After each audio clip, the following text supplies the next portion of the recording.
Hey, Thomas here. I'm going to show you two ways that you can wedge up clay. Now, wedging is more or less like kneading dough.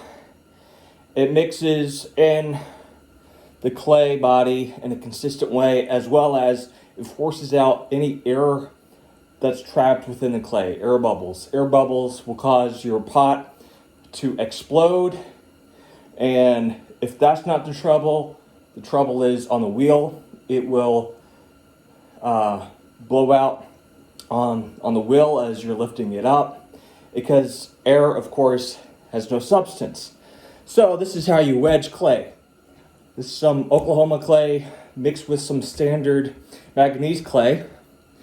There's this one, I forgot the proper name for it. I think it's called the rocking wedge.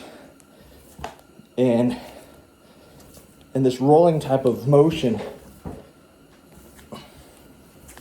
see what I'm doing? I'm forcing the clay down and around. Down and around. Now, I don't know if you just heard that, but that was an air bubble that just popped. And if you look closely, that was an air bubble. So that's one way, the rocking wedge. Okay? It was the Japanese that were known for this type of wedging. Now this is your standard rolling wedge. You push down and up, down and up.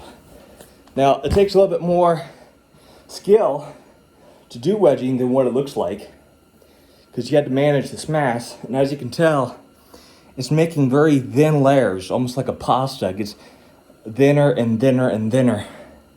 And it's pushing the air out, then dropping back in. Like so. See, all this is doing is creating those layers, and it's forcing the air out.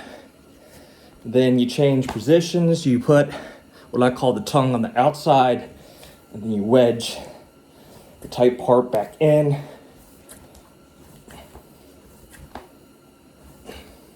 Now at the same time, down and up, rocking, trying to push together with your hands on both sides to keep it manageable.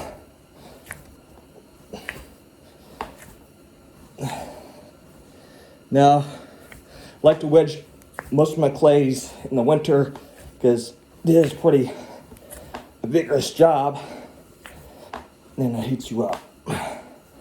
So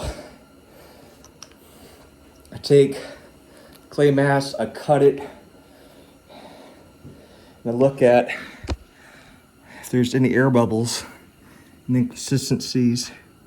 This is clearly no air bubbles, but it does have, looks like a rock or two in it. And then I'll wedge it up into a block and bag it. So that's how you do some wedging.